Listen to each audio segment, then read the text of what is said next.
하나님의 말씀 함께 보겠습니다. 신약 성경 요한계시록 3장 7절에서 13절까지의 말씀입니다.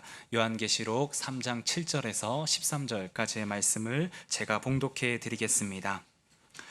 빌라델비아 교회의 사자에게 편지하라. 거룩하고 진실하사 다윗의 열쇠를 가지시니 곧 열면 닫을 사람이 없고 닫으면 열 사람이 없는 그가 이르시되 볼지어다 내가 내 앞에 열린 문을 두었으되 능히 닫을 사람이 없으리라. 내가 내 행위를 아노니 내가 작은 능력을 가지고서도 내 말을 지키며 내 이름을 배반하지 아니하였도다. 보라, 사탄의 회당 곧 자칭 유대인이라 하나 그렇지 아니하고 거짓말하는 자들 중에서 몇을 내게 주어 그들로 와서 내 발 앞에 절하게 하고 내가 너를 사랑하는 줄을 알게 하리라. 내가 나의 인내의 말씀을 지켰은즉 내가 또한 너를 지켜 시험의 때를 면하게 하리니 이는 장차 온 세상에 임하여 땅에 거하는 자들을 시험할 때라. 내가 속히 오리니 내가 가진 것을 굳게 잡아 아무도 내 면류관을 빼앗지 못하게 하라. 이기는 자는 내 하나님의 성전의 기둥이 되게 하리니 그가 결코 다시 나가지 아니하리라.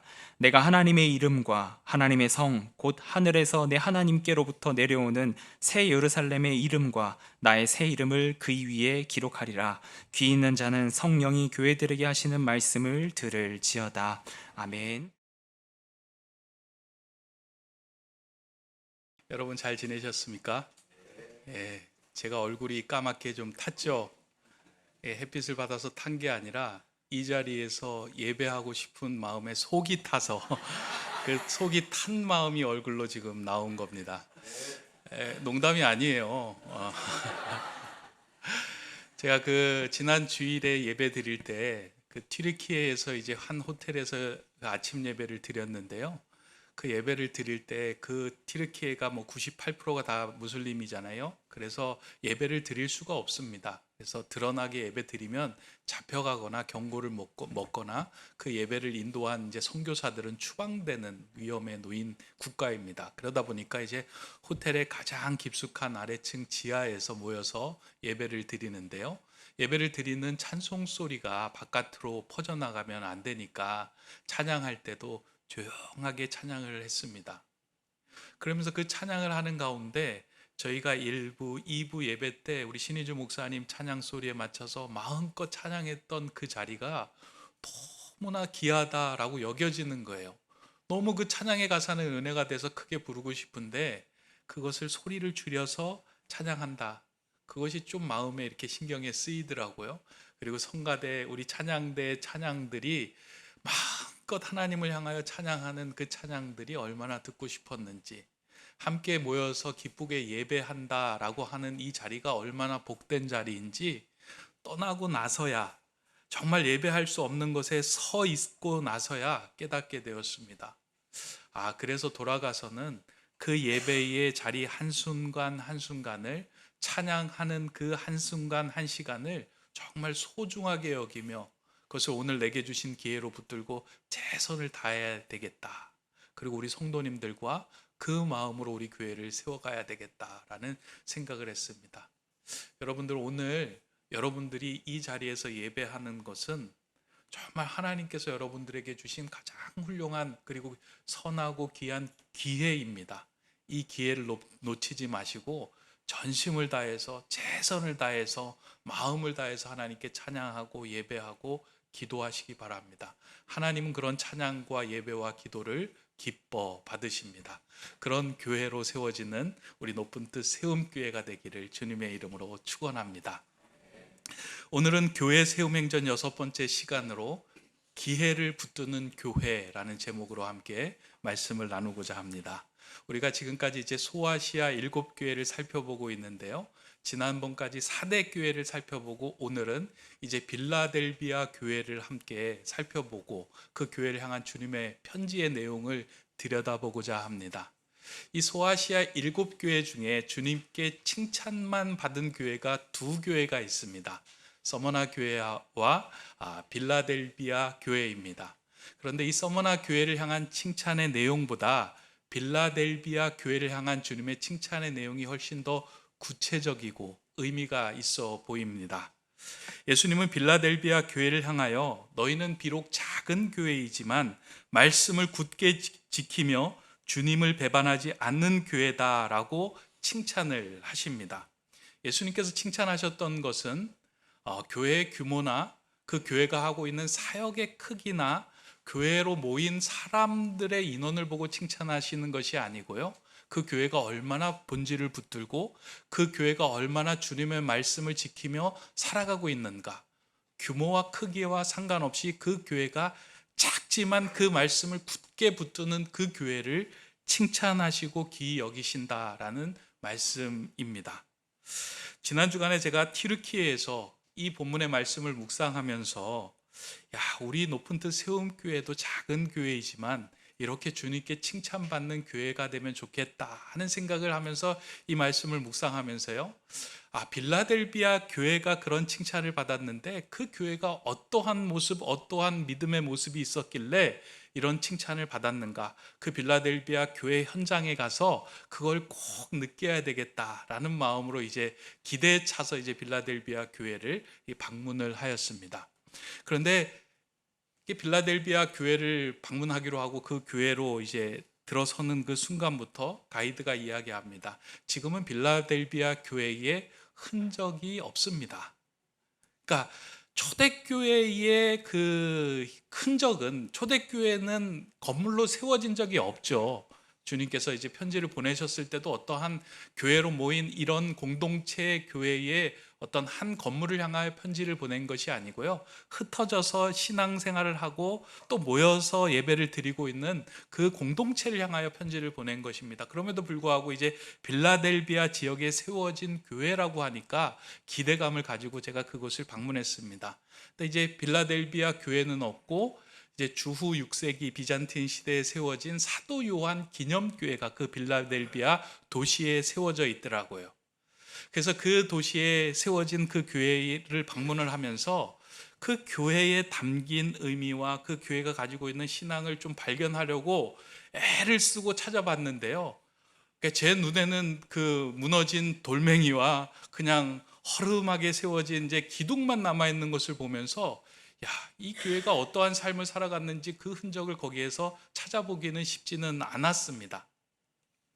그리고 난 후에 이제 가이드의 설명을 듣고 빌라델비아 도시에 대한 이해를 하다 보니까 주님께서 왜 이 교회를 칭찬하였는지 그게 이제 이해가 된 거예요. 이 빌라델비아 교회를 이해하기 위해서는 반드시 그 빌라델비아 도시의 상황을 이해해야 합니다.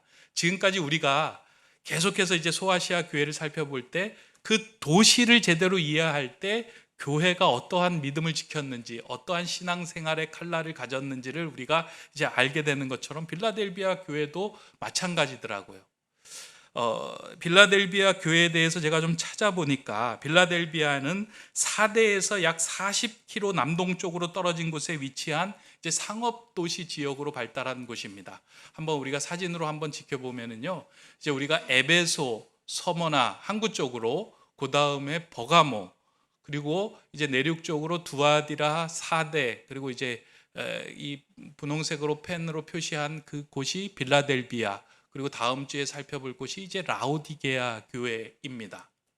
이 빌라델비아 교회는 빌라델비아라고 하는 도시는 이제 그 동서양을 잇는 관문과 같은 이제 역할을 하는 도시였어요.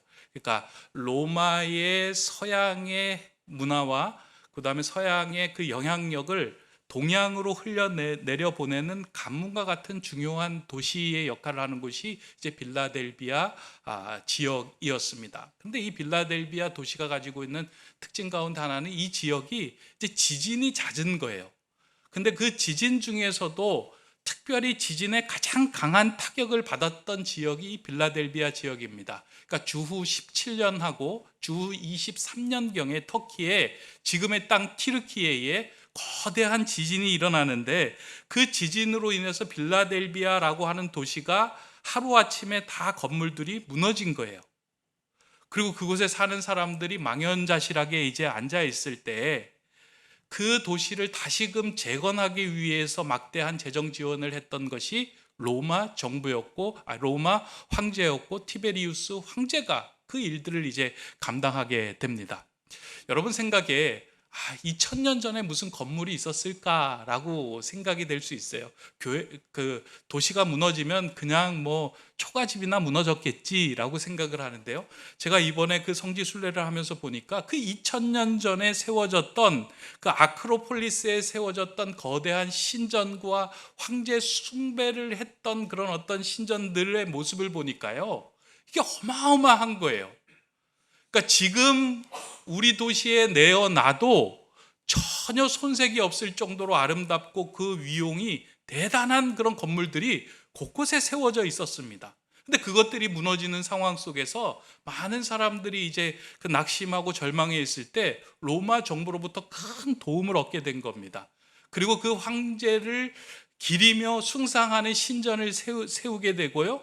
그 빌라델비아의 시민들은 모두 다 로마에 대해서 친로마적인 성향을 갖게 됩니다. 그래서 그 지역의 이름을 스스로는 네오 가이사랴, 그러니까 새로운 가이사랴, 그러니까 새로운 시저의 도시다라고 하는 그런 별칭을 부를 정도로 친로마적인 도시로 그 도시가 바뀌어진 것입니다. 그런데 이 빌라델비아 도시에 로마의 황제가 막대한 지원을 하게 된 배경, 그 이면에는 또 다른 이제 내용들이 있는 거예요. 무슨 내용이냐면 조금 전에 이야기했듯이 서양과 동양을 잇는 관문의 역할을 하는 그 지역이 정말 로마 정부의 로마 황제의 친로마적인 상황으로 만들어가기 위해서 더 많은 투자를 했던 거예요. 그래서 그 사람들이 이곳은 로마의 문화와 영향력이 흘러갈 수 있는 그 관문의 역할을 제대로 할 수 있도록 로마에 충성하고 로마의 마음을 쏟는 사람들로 만들기 위해서 거기에다가 막대한 재정 지원을 했는데 그 지역 사람들은 그 로마에 줄을 서기에 바쁜 사람들로 바뀌어가고 있었습니다. 그런 상황에서 빌라델비아의 교회에 모인 적은 성도들은 문을 열고 닫는 것은 로마의 정부가 아니라 예수 그리스도이시며 이 동방으로 황제의 논리를 전하는 그 시민들의 삶을 살아가는 것을 거부하며 모이기 시작했습니다. 그러니까 모든 사람들이 로마의 황제를 주님이라고 인정하며 모든 상황 속에서 닫힌 문을 열 수 있는 사람이 황제의 이름이라고 이야기했고, 열린 문을 닫을 수 있는 분도 황제라고 생각하며 그 황제에게 줄을 대려고 하는 그 시점에서 빌라델비아 교회의 성도들은 무엇을 생각하냐면, 우리 인생의 문을 여시는 분도 주님이시고 우리 인생의 문을 닫으시는 분도 주님이십니다 고백하며 그들이 모여서 함께 예배하며 주님을 높였던 겁니다. 그런 지역에 세워지고 그런 지역에서 예배했던 성도들이 빌라델비아 교회의 성도들이었습니다. 이러한 빌라델비아 성도들의 삶은 마치 마태복음 16장에서 예수님이 나를 누구냐라고 제자들에게 묻는 질문에 대한 대답과 같은 삶이었습니다. 마태복음 16장에 보면은요, 예수님께서 제자들과 하루는 가이사랴 빌립보라고 하는 도시를 지나다가 그 도시 중간에 서서 제자들에게 묻습니다. 너희는 나를 누구라 하느냐? 사람들은 나를 누구라 하느냐라고 하는 질문을 던집니다. 이에 사람들이 엘리야 이런 이야기를 막 하고 있는 상황에서 베드로가 나서서 그렇게 이야기합니다. 주는 그리스도시요 살아계신 하나님의 아들이십니다라고 고백을 합니다. 그때 예수님께서 베드로야 내 고백 위에 내가 교회를 세우겠다라고 하면서 그 칭찬을 해주시는 거예요. 근데 우리가 한 가지 간과하지 말아야 하는 것은 예수님께서 왜 하필 그 동시에 중심에 서서 그 질문을 하셨는가 하는 겁니다. 그 당시에 가이사랴 빌립보라고 하는 도시가 그 이스라엘 지역에 세워졌다라고 하는 것은 황제에게 충성하겠다라고 하는 것을 나타냈던 도시라는 거예요. 그래서 황제의 신전과 이방의 우상들의 신전이 거대하게 세워졌던 도시가 이 가이사랴 빌립보 도시였어요. 그러니까 어디를 가든지 황제의 신전과 우상을 세우는 그 신전이 화려하게 빛나는 곳, 그 도시의 중간에 서 있었던 것이 예수님이었어요. 그렇다면 그 도시에 문을 열 수 있는 사람의 이름이 누구였을까? 황제 이름이었어요. 황제 이름이라면 열지 못하는 문이 없었고요, 황제 이름이라면 닫지 못할 문이 없었던 거예요. 그러니까 어디든지 들어갈 수 있는 그 황제의 이름에 걸맞는 사람이 되고자, 황제의 논리, 황제에게 줄을 대고자 하는 사람들이 쫙 줄을 서며 살아갔던 시대였어요. 오늘 시대에도 마찬가지 아닙니까? 어떤 능력 있는 사람, 지금의 대통령, 그 사람에게 줄을 대고 있다면 될 수 있는 한 모든 것들이 열려요. 뭐 병원에 가려고 하면 병원문도 열리잖아요. 대통령하고 친하다고 하면 병원문도 열리고 학교의 문도 열리고 모든 것들이 열리는 것처럼 보이지 않습니까? 아닌가요? 그래서 조금 더 명성 있고 조금 더 유능하고 조금 더 사회적인 영향력 있는 사람들과 함께하고 그들의 줄을 대고자 하는 것들이 오늘 시대에도 마찬가지인데, 그 당시의 황제의 이름이라고 한다면 모든 것을 열 수 있는 능력이 있었던 시대였다는 거예요. 거기에서 너는 나를 누구라고 하느냐라고 물었던 겁니다.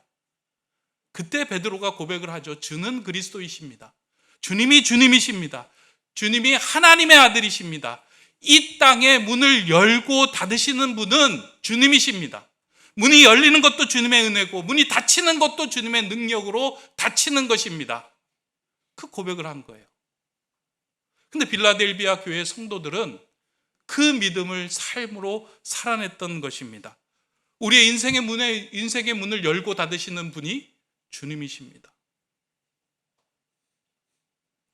인생의 문을 여시는 분, 그분은 황제의 논리로 인해서 이루어지는 것이 아니고요, 우주 만물을 주관하시는 주님이 여시는 것입니다. 나는 그 주님을 신뢰합니다. 우리의 인생의 문이 닫혔다면 그 문을 닫으시는 분도 주님이십니다. 적은 능력을 가진 교회임에도 불구하고 빌라델비아 교회는 내 인생의 주인이, 내 삶의 문을 열고 닫으시는 분이 주님이심을 고백하며 황제의 논리에 동화되지 않고 주님께로 몸을 기울인 사람들이 빌라델비아 교회의 성도들이었습니다. 그래서 주님은 그 교회를 향하여 칭찬을 하신 것입니다. 그렇게 예수님을 소개하는 내용에도 이러한 내용을 담고 있습니다. 본문 7절의 말씀을 다시 한번 읽어보도록 하겠습니다. 함께 읽습니다. 시작. 빌라델비아 교회의 사자에게 편지하라. 거룩하고 진실하사 다윗의 열쇠를 가지신 이, 곧 열면 닫을 사람이 없고 닫으면 열 사람이 없는 그가 이르시되. 아멘. 예수님은 자신을 소개하면서 거룩하고 진실하사 다윗의 열쇠를 가지신 이라고 소개합니다. 빌라델비아 교회를 향하여 자신을 소개하는 장면이에요. 거룩하고 진실하다라고 하는 표현은 성경에서 하나님의 속성을 나타낼 때 항상 그 앞에 쓰는 말입니다. 하나님은 구별되시고 하나님은 자신이 하신 말씀을 지키시는 분이다라고 하는 말이 거룩하고 진실하다라는 의미예요.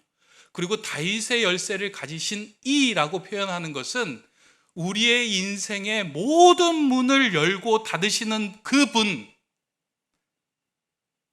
우리 인생뿐만 아니라 세상의 모든 전권을 쥐고 계시는 분, 그분이 예수 그리스도이시다라는 것을 드러내고 말씀하시는 거예요.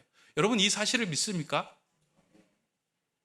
다윗의 열쇠를 가지신 이라고 하는 것, 구약에서 가지고 온 표현인데요, 이사야서 22장 22절을 보면 이 구절이 그대로 적혀져 있습니다. 다윗의 열쇠를 가지신 자가 열면 닫을 자 없고 닫으면 열 자가 없다. 근데 이게 누구를 향하여서 하는 이야기냐면 히스기야 왕 때 사내립이 쳐들어왔을 때 히스기야 왕이 자신의 전권을 내어주고 그들과 대면하게 한 사람이 있어요. 엘리야김이라고 하는 사람을 내세워서 그들과 함께 이제 모든 이야기들을 하도록 한 그 정권을 맡은 사람이 엘리야김인데, 그를 향하여 다윗의 열쇠를 가졌다라고 표현을 하고 있어요. 다시 말해서 왕에게 이제 열쇠를 받은 이는 본인이 왕은 아님에도 불구하고 그 왕이 가지고 있는 모든 권한을 가지고 그 사람과 대면을 하고 결정하고 결단을 내릴 수 있는 거예요. 그래서 이 열쇠를 가진 사람이 문을 열거나 닫을 수 있는 거예요. 그만큼 히스기야 왕이 엘리야김을 신뢰하였고, 신뢰된 엘리야김은 그 문을 열고 닫는 역할을 한 거예요. 열쇠는 문을 열고 닫을 때 사용하잖아요. 근데 예수 그리스도가 우리의 인생의 열쇠를 가졌다, 우리의 인생의 문을 열 수도 있고 닫을 수도 있는 분이다 라고 말씀을 합니다. 우리의 신앙이 이 말씀 한 구절만 우리가 제대로 붙들고 있다면요, 우리의 신앙은 정말 하나님 앞에서 온전하게 기쁘게 칭찬받는 신앙이 될 수 있습니다. 만약 여러분이 살아가면서 인생의 문이 열려요, 여러분들이 노력하고 애써서 열은 것이 아니고요, 주님께서 열어주신 거예요. 그러면 어떻게 할까요? 감사해요. 우리 인생의 문이 닫힐 때가 있어요. 내가 못나서 닫히는 것이 아니고요, 주님께서 닫으시는 거예요. 그러면 우리 그 문 앞에서 인내하며 기다리면서 왜 하나님께서 이 문을 닫고 계시는가 자신을 돌아보게 되고요, 하나님께 더 깊이 나아가 하나님께 간구하며 그 열쇠를 지신 분과 연결되는 귀한 시간으로 삼는 거예요. 인생의 문이 열리고 인생의 문이 닫히는 것, 그것이 모두 주님께 달려있다라고 하는 그 믿음을 가지면 우리의 신앙은 그 어떤 상황 속에서도 흔들리지 않는 견고한 신앙이 될 수 있습니다.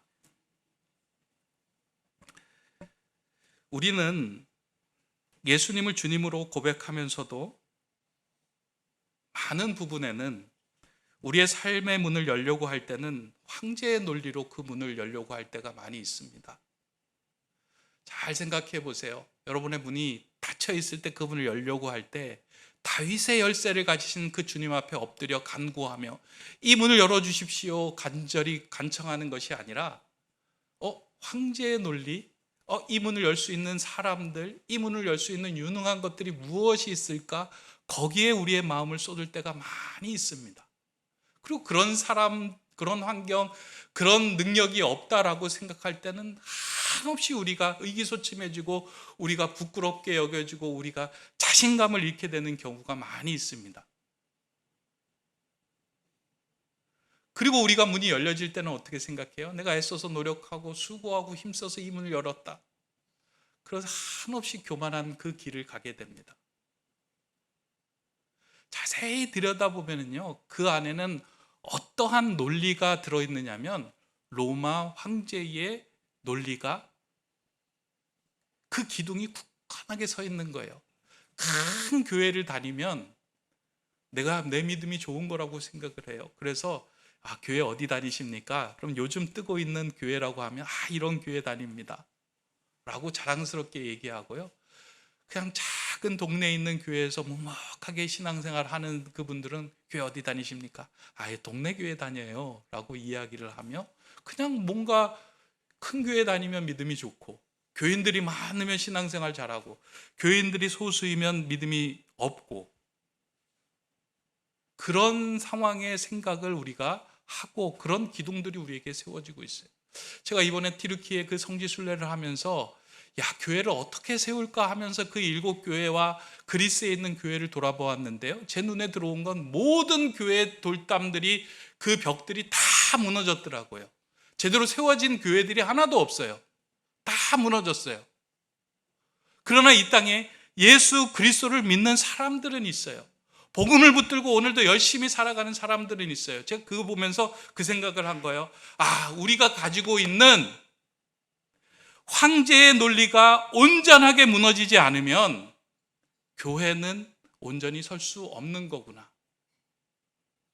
교회는 이 땅에서 이야기하는 황제의 논리로 세워지는 것이 아니라 예수 그리스도가 우리 인생의 문을 열고 닫고 우리 인생을 주관하시는 주님이시다라고 하는 그 온전한 고백 위에 세워지는 것이구나. 그러면서 혹시 내 안에 무너지지 못한 것들이 무엇이 있는가? 교회 세움 행제를 하기 위해서는 먼저 우리 안에 엉뚱한 사상과 엉뚱한 논리로 세워진 모든 이 땅의 수준의 교회들이 무너져야 돼요. 그것이 무너지지 않으면 주님의 교회가 세워질 수 없습니다.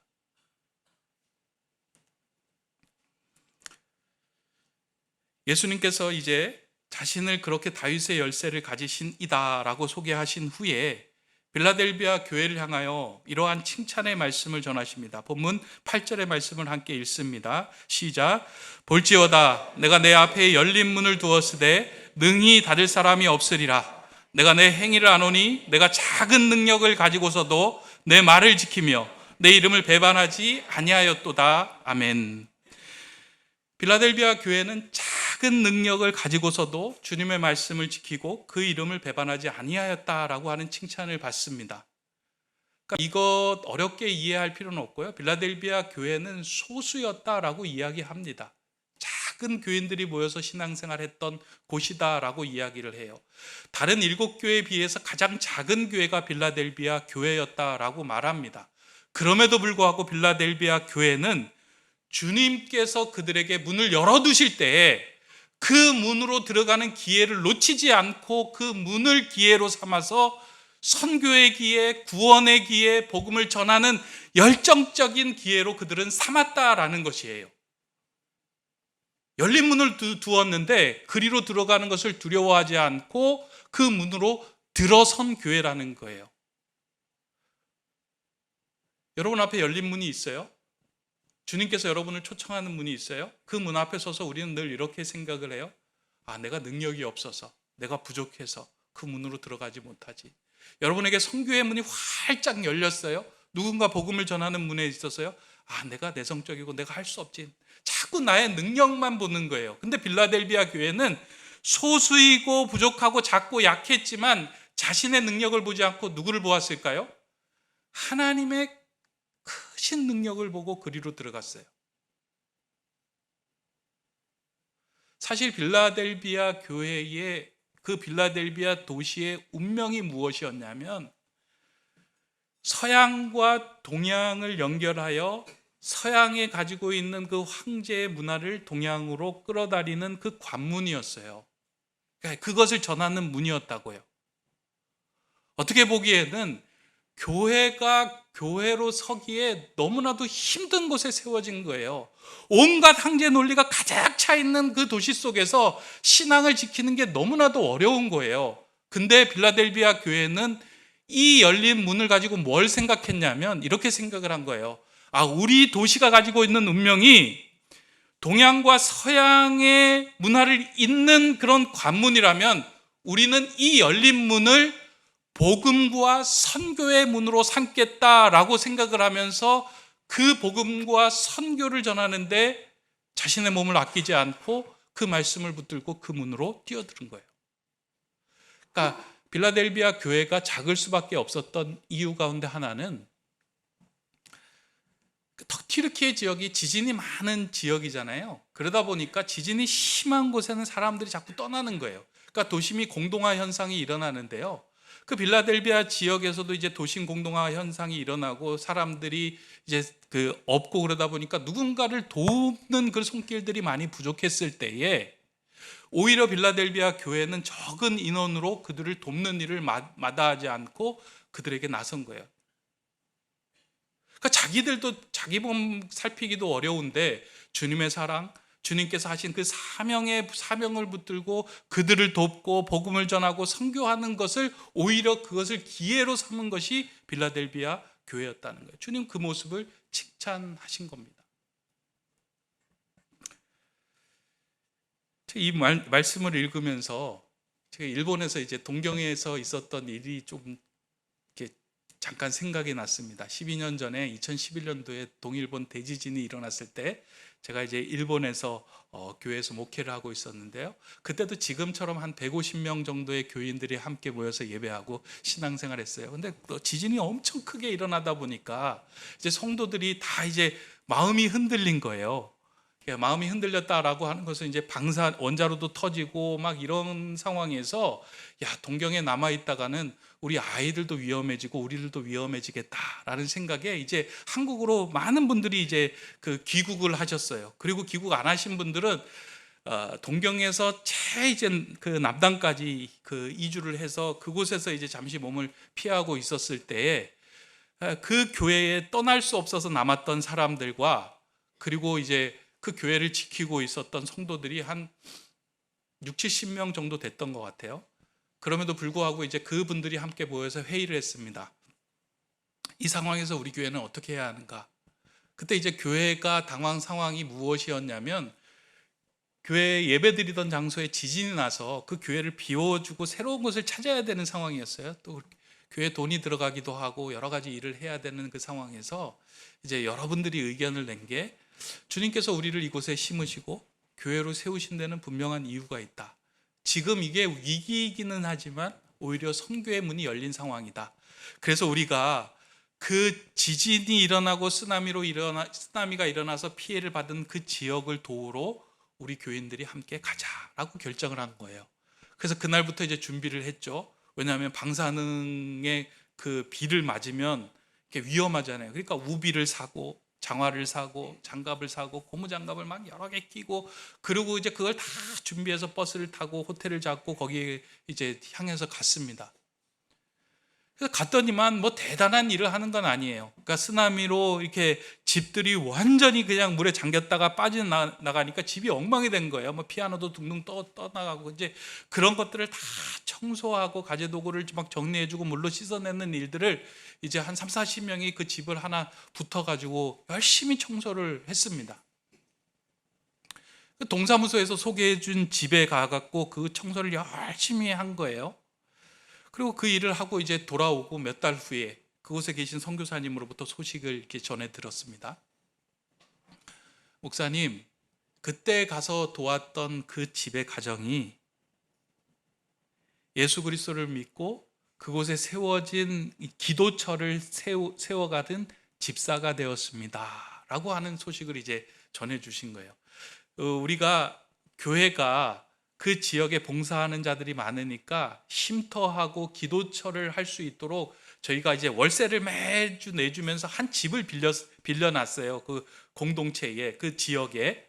근데 그 지역에서 주일마다 이제 몇 분들이 모여가지고 예배를 드리는데, 그 예배를 드리는 장소에 이 가정이 나와가지고 예배를 드리고 그곳에 그 기도처를 지키는 집사가 되었다라고 하는 그 이야기를 들은 거예요.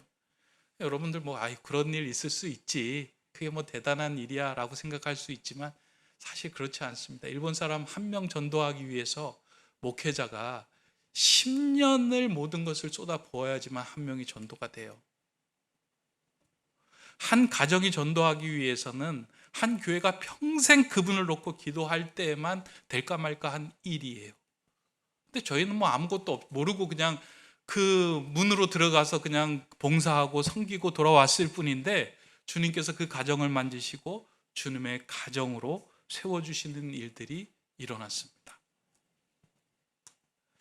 저는 그 일로 인해서 뭐 그 일본에 세워진 그 높은 뜻 오차노미즈 교회가 큰 주님의 복을 받고 있다라고 생각을 합니다. 물론 다른 상황들도 많지만 자신 돌아보지 않고요, 주님께서 선교의 기회에 열린 문이라고 생각했을 때 마다하지 않고 들어가서 그것을 섬기는 일. 오늘 본문을 보면 예수님께서 우리 앞에 열린 문을 두었다라고 말씀합니다. 예수님께서 강압적으로 끌고 열린 문으로 들어가게 하시는 것이 아니고요, 열린 문이 우리 앞에 있는 거예요. 여기에 들어가고 안 들어가고는 우리가 애쓰고 결단해야 하는 일이에요. 근데 그 열린 문을 우리 앞에 두셨다라고 하는 거예요. 말씀을 지키기 위해 그 열린 문으로 들어가면 칭찬을 받지만, 말씀을 떨어져서 그 열린 문을 외면할 때에는 하나님으로부터 책망을 받는 삶이 된다는 겁니다. 저는 여러분들에게 여러분 인생에 이런 열린 문들이 많이 있었을 거라고 생각합니다. 하나님을 향하여, 복음을 향하여, 선교를 향하여 내 일생을 바칠 수 있는 그 열린 문, 그 앞에 섰을 때 여러분들은 어떠한 결정을 지금까지 해오셨습니까? 여러분 들어가시기 바랍니다. 선교의 문이든 구원의 문이든 여러분을 향하여 부르시는 주님이 예배의 자리로 부르시던, 기도의 자리로 부르시던, 선교의 자리로 부르시던 그 어떤 자리도 여러분 앞에 놓인 열린 문이 있다면 여러분 그 기회를 놓치지 마시고 들어가셔야 합니다. 그 말씀을 지키셔야 합니다. 주님을 배반하지 않고 그 앞에서 주님을 붙들고 들어갈 때 주님은 그 한 생명을 교회로 세우시고 그 한 생명을 귀하다 칭찬하십니다. 연말이 돼가니까요, 여러분들에게 많은 요청을 할 겁니다. 집사님, 좀 우리 교회 학교 아이들이 정말 복음과 사랑이 필요한데 여러분들의 도움이 필요합니다. 그럴 때 여러분이 뭐라고 얘기해요? 제가 애들은 좀 능력이 없어서요. 제가 시간이 없어서요. 제가 부족해서요. 자꾸 그 문 앞에 망설이지는 않습니까? 여러분들 누군가가 생명의 자리로 초청해서 선교와 구원과 기회의 문으로 여러분들 초청할 때요, 망설이지 말고 주님의 부르심으로 받고 그 안으로 들어가세요. 반드시 여러분의 인생도 그 문에 닫힌 상황에서 열게 하실 겁니다. 이 빌라델비아 교회가 놀라운 건 소아시아 7교회 중에 가장 작은 교회였지만 소아시아 7교회 중에서 가장 오랫동안 남은 교회가 빌라델비아 교회였어요. 이슬람이 강압적으로 모든 교회의 문을 닫게 만들었어요. 그래서 교회들이 다 문을 닫은 거예요. 그런데 빌라델비아 교회는 1390년까지 그 명맥을 이어가며 그곳에서 기도하며 예배했던 지역이 되었어요. 작지만 주님께서 주신 그 기회를 붙들고 하나님 안에 들어가 하나님과 함께 동행하며 살았을 때 그 교회는 정말 생명력 있는 교회로 살아갈 수 있었다는 것입니다. 이렇게 문을 열고 닫으시는 분이 주님이심을 신뢰하며 문이 열릴 때에도 교만하지 않고 문이 닫힐 때에도 원망하지 않는다면 우리의 믿음은 하나님께 칭찬받는 믿음이 될 것입니다. 이번에 이제 성지순례 하면서 가이드를 참 좋으신 분들을 만나서 그 지역에 대한 풍성한 역사적인 설명들을 많이 듣고 좀 많은 도움을 얻었습니다. 제가 참 귀하다라고 생각을 했는데, 하루는 이제 가이드가 쭉 설명을 하다가 갑자기 이렇게 얘기해요. 지금 한국의 기독교인들이 점점 원불교인으로 바뀌어간다. 그런 거예요. 그래서 제가 한국에서 듣지 못한 얘기인데 그게 어떻게 뭐 그리스까지 날아갔나? 라는 생각으로 그게 뭔 소린가 귀담아 들었더니만 이렇게 얘기하는 거예요. 주를 믿고 하나님께 예배하는 그리스도인임에도 불구하고 그들의 삶에 원망과 불평과 교만이 넘쳐난다. 그게 원불교인이라 그 얘기를 하는 거예요. 그래서 머리를 한 대 딱 맞은 것 같았어요. 예수 그리스도가 주님이시라면 문이 열릴 때 우리는 교만하지 않습니다. 예수 그리스도가 우리 인생의 다윗의 열쇠를 가지신 이라면 문이 닫힐 때에도 우리는 원망하거나 불평하지 않습니다. 열고 닫으실 때에는 하나님의 선한 계획이 우리 안에 있기 때문입니다. 아멘은 안 하시네. 여러분들 그래서 문이 열릴 때요, 그 열릴 때 하나님의 은혜로 문이 열림을 알고 감사하며 들어가야 되고요, 닫힐 때도 감사하고 기다리며 인내해야 합니다. 하나님 이 일을 통해서 나하고 더 친밀한 관계와 새로운 문을 열어주고 계획하고 계심을 신뢰하며 그 길에 서 있는 거예요. 그럴 때 하나님은 반드시 선한 길로 우리를 이끌어 주시겠다라고 약속하세요. 그래서 그렇게 삶을 살아가는 이기는 자에게 주시는 상급이 오늘 본문의 이제 마지막 그 말씀입니다. 두 가지를 이제 약속을 하시는데요. 한 가지는 하나님 성전의 기둥이 되게 하시겠다라고 약속하십니다. 성전의 기둥이 되게 하시겠다.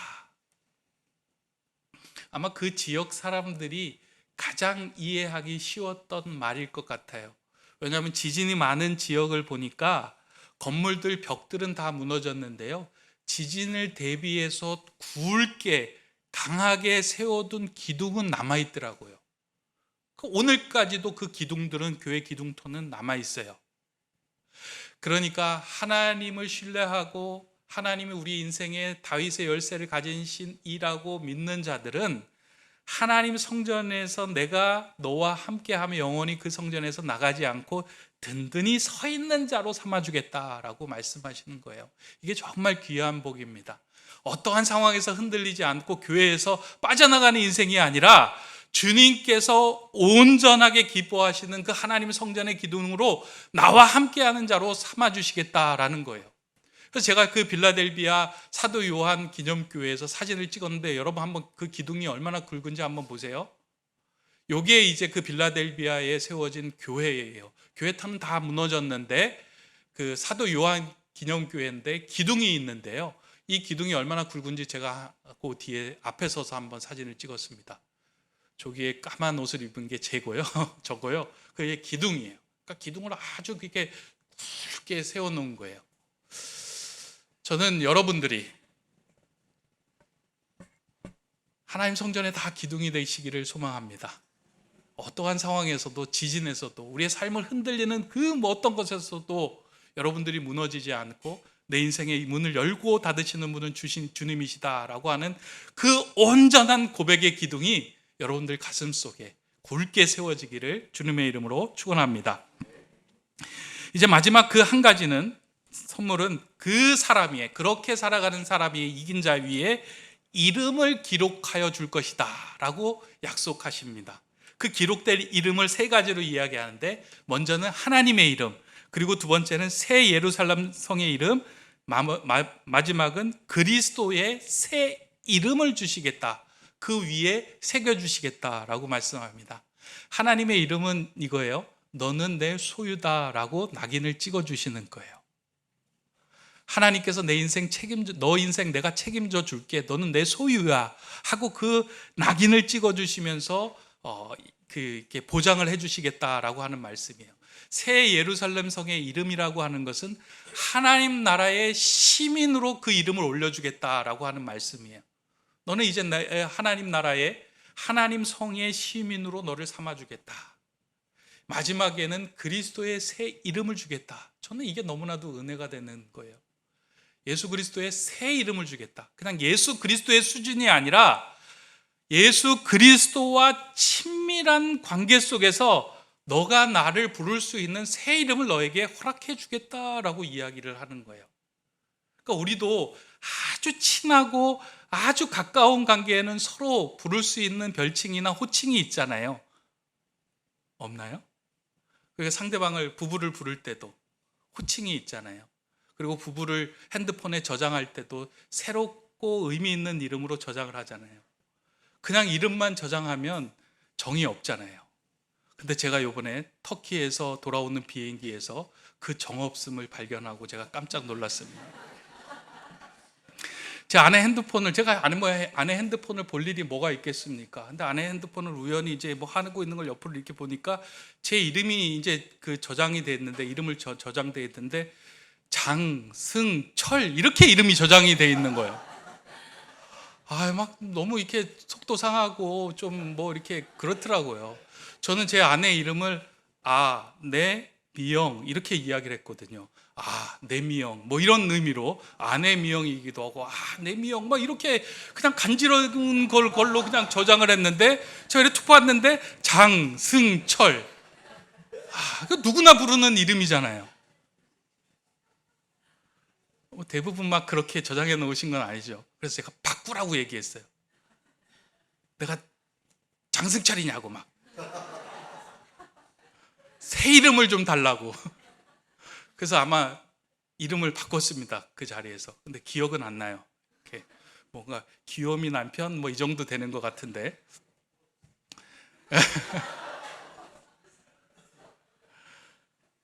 예수 그리스도가 주님의 말씀을 지키고 배반하지 않았을 때 그 그리스도의 새 이름을 주겠다.